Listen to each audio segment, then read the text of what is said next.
Saudi লিগে খেলার জন্য লিওনেল মেসি এই পরিমাণ টাকার অফার পেয়েছিলেন, যেটা স্ক্রিনে আপনারা দেখতে পাচ্ছেন। অথচ ইন্টার মায়ামিতে এই পরিমাণ টাকাতে লিওনেল মেসি খেলছেন। হ্যাঁ, অফ দ্য পিচ অনেক ডিল থাকে, কিন্তু সেসবের বাইরেও একটা লোভনীয় অঙ্কের অফার ছেড়ে মেসি আমেরিকাতেই গেছেন। তার পেছনে কারণগুলো নিয়ে অনেক গবেষণা হয়েছে। হ্যাঁ, তার ব্যক্তিগত লাইফস্টাইল একটা অনেক বড় বিষয়, সেটা যেরকম আলোচনায় আছে, ঠিক তেমনি ভাবে আরেকটা ব্যাপার কিন্তু এখন চলে এসেছে, মেসির অ্যান্টিসিপেশনের জায়গাটা, এটা মেসির মাস্টার স্ট্রোক ছিল কিনা। কারণ 2026 বিশ্বকাপ আমেরিকাতে অন্যান্য অনেকেই যখন কন্ডিশনের সঙ্গে হ্যাবিচুয়েটেড হওয়ার জন্য হাঁসফাঁস করছেন, লিওনেল মেসি সেখানে 3-4 বছর আগে থেকেই জানেন এখানকার কন্ডিশন কেমন, এখানকার টাইম জোনের পার্থক্য কেমন, এইখানকার ট্রাভেলিং ডিস্টেন্স কেমন, এবং সেই সঙ্গে এখানকার মাঠগুলো কেমন। হোম কন্ডিশনের অ্যাডভান্টেজটা লিওনেল মেসি তো পাচ্ছেন, এবং সেই সঙ্গে রদ্রিগো দি পলকে তিনি নিয়েও গিয়েছিলেন। একসঙ্গে তারা দুজন কিন্তু সেই হোম অ্যাডভান্টেজটা পাচ্ছেন। ইভেন ইন রিসেন্ট টাইমসে দ্য অ্যাথলেটিকের কাছে রদ্রিগো দি পল একটা ইন্টারভিউতে এমন কথা প্রকাশ করেছেন যে ইন্টার মায়ামির প্র্যাকটিসের বাইরেও দীপল এবং মেসি দুজন মিলে কিন্তু আলাদা করে প্র্যাকটিস করতেন, অর্থাৎ ডাবল শিফটিং প্র্যাকটিস করতেন ফর দ্য ওয়ার্ল্ড কাপ, যাতে তাদের মধ্যে কম্বিনেশন এবং তাদের মধ্যে কেমিস্ট্রিটা গড়ে ওঠে। দেখেন, কেপ ভার্দের সঙ্গে ম্যাচের আগে সবচেয়ে বেশি আলোচনা হচ্ছে যে বিষয় না, সেটা হচ্ছে ইন্টার মায়ামির কন্ডিশনটা। কারণ ছাদ খোলা মাঠে খেলা হবে, প্রচন্ড ভ্যাপসা গরম, এবং এই কন্ডিশনটা আসলে অনেক চ্যালেঞ্জিং। ওয়ার্ল্ড কাপে কিন্তু ভিন্ন ভিন্ন কন্ডিশনে খেলা হচ্ছে। কোনো কোনো স্টেডিয়ামে দেখা যাচ্ছে যে এয়ার কন্ডিশনার রয়েছে, তো সেসব স্টেডিয়ামে খুব আরামে খেলছেন প্লেয়াররা। কোনো কোনো স্টেডিয়ামে আবার কিন্তু এই হিউমিডিটি অনেক বড় প্রভাব বিস্তার করছে। তবে কেপ ভার্দের তো এখানে আসলে এডিশনাল একটা অ্যাডভান্টেজ পাওয়ারই কথা, কারণ তারা এমন একটা দেশ যেখানে হয়তো বা গরমটা অনেক বেশি মাত্রায় প্রমিনেন্ট বা হাঁসফাঁস তাদের করার কথা না। তবে আপনি যদি চিন্তা করে দেখেন যে লিওনেল মেসি এবং রদ্রিগো দি পল কিন্তু সেই অ্যাডভান্টেজটা পাবেন, কারণ তারা এই কন্ডিশনটাতে অলরেডি হ্যাবিচুয়েটেড, তারা অলরেডি এই কন্ডিশনটা সম্পর্কে জানেন। ইভেন এক একজন এক এক সময় যখন এক একটা ভেন্যুতে খেলা হচ্ছে, এখানে টাইম জোনেরও কিন্তু পার্থক্যের জায়গা আছে, জেট ল্যাগের ব্যাপার আছে। মেসি এসব ব্যাপারে অভ্যস্ত, তিনি এই সময়গুলো তো এইখানে খেলেছেন। সো তিনি খুব ভালো মতোই জানেন যে এখানে আসলে কি কি আছে। অন্য সবাই যেখানে কন্ডিশনটা নিয়ে হয়তো বা একটু চিন্তা করছে, লিওনেল মেসি কিন্তু সেই জায়গাটাতে এই কন্ডিশনটা সম্পর্কে অনেক বেশি মাত্রায় হ্যাবিচুয়েটেড, অর্থাৎ ফিজিক্যাল অ্যাডভান্টেজটা কিন্তু আলটিমেটলি আর্জেন্টিনা পাচ্ছে because of Lionel Messi and Rodrigo De Paul, যেটা আমার কাছে মনে হয় যে একটা পুরোপুরি মাস্টার স্ট্রোকের জায়গা। যে লিওনেল মেসি আগেই অ্যান্টিসিপেট করেছিলেন যে ওকে, ওয়ার্ল্ড কাপ যেহেতু 26, এই জায়গাটায় এই কন্ডিশনটা সম্পর্কেও তো আসলে আমাকে জানা দরকার। প্রাণ সসের মাখামাখি টেস্ট নুডলস কে করে তোলে আরো ইয়ামি আরো জোস। প্রাণ সস, সসের বস। সো এটা একটা তার লং টার্ম প্রিপারেশনের জায়গা হতে পারে, I am not sure, but আমার কাছে মনে হচ্ছে এটা একটা তার লং টার্ম প্রিপারেশনের জায়গা হতে পারে, যে ওয়েদারটা সম্পর্কে তার হ্যাবিচুয়েশনের জায়গা। এবারে আপনি হয়তো বা বলতে পারেন আমাকে যে শুধু লিওনেল মেসি এই অ্যাডভান্টেজটা পাচ্ছে, অন্য কেউ পাচ্ছে কিনা, বা অন্য কারো পাওয়ার কোনো জায়গা আছে কিনা। প্রথমত একটা এক্সাম্পল দিই, সেটা হচ্ছে আপনি যদি লাস্ট পর্তুগালের ম্যাচটা লক্ষ্য করে দেখেন, পর্তুগাল এবং কলম্বিয়া, সেটা কিন্তু ছাদ খোলা মাঠে খেলা হয়েছিল এবং পর্তুগাল হাঁসফাঁস করছিল। ইউরোপিয়ান টিমগুলো কিন্তু ছাদ খোলা মাঠে এই বিশ্বকাপে আসলে স্ট্রাগল করেছে, কিংবা সেটা করতে দেখা গেছে। আরেকটা বিষয় বলি, সেটা হচ্ছে আপনি দেখবেন আমেরিকা এবং কানাডার প্লেয়াররা যারা আসলে এমএলএসটাই খেলেন, তারা এই ওয়ার্ল্ড কাপে যথেষ্ট ভালো করছেন।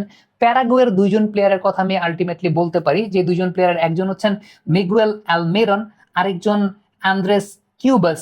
এই দুইজন প্লেয়ার প্যারাগুয়ের হয়ে কিন্তু দুর্দান্ত পারফর্ম করছেন। আপনি ক্রোয়েশিয়ার যদি খেলা দেখে থাকেন, তাহলে পিটার মুজা চমৎকার পারফর্ম করছেন এই বিশ্বকাপে। তারা প্রত্যেকেই কিন্তু এমএলএস এ খেলেন।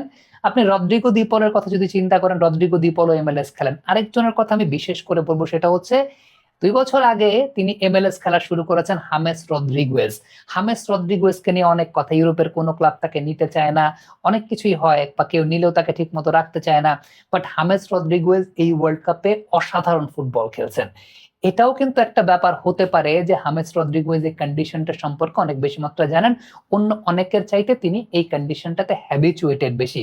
হ্যাঁ, কলম্বিয়া এমনিতেও ফিজিক্যাল ফুটবল খেলে, বা কলম্বিয়া এমনিতেও হয়তোবা এই হিউমিডিটির সংখ্যা অনেক বেশি মাত্রায় ইউজ টু, কিন্তু এটা ডেফিনেটলি একটা বাড়তি অ্যাডভান্টেজ কাজ করছে। আমি তো আপনাদেরকে বললাম যে লিওনেল মেসি আছেন, রদ্রিগো দি পল আছেন, সেই জায়গাটা যদি আপনি চিন্তা করে দেখেন, তাহলে কিন্তু আরো অনেকেই আছেন। প্যারাগুয়ের দুজন প্লেয়ারের কথা বললাম, হামেস রদ্রিগোজের কথা বললাম, আপনি কানাডা এবং আমেরিকার কথা যদি চিন্তা করে দেখেন, তারাও বেশ ভালো পারফরমেন্স দেখাচ্ছেন।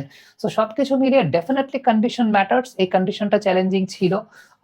ট্রাভেল ডিস্টেন্সে টাইম জোনের পার্থক্যের জায়গাটাও চ্যালেঞ্জিং ছিল। লিওনেল মেসি, রদ্রিগো দি পলরা এই জায়গাতে অ্যাডভান্টেজ তো অবশ্যই পাচ্ছেন, এবং এটাও একটা প্রিপারেশনের জায়গা যে এই প্রিপারেশনটা লিওনেল মেসি হয়তো বা 3-4 বছর আগে থেকেই তিনি নিয়েছেন, এবং সেই অনুযায়ী লিওনেল মেসি আলটিমেটলি এই সময়টাতে সাকসেসফুল হচ্ছেন। কমেন্ট বক্সে আপনাদের মন্তব্য মতামত জানতে চাই, লিখে পাঠাবেন।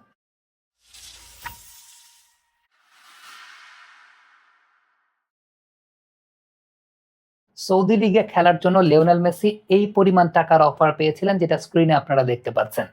অথচ ইন্টার মায়ামিতে এই পরিমাণ টাকাতে লিওনেল মেসি খেলছেন। হ্যাঁ, অফ দ্য পিচ অনেক ডিল থাকে, কিন্তু সেসবের বাইরেও একটা লোভনীয় অঙ্কের অফার ছেড়ে মেসি আমেরিকাতেই গেছেন।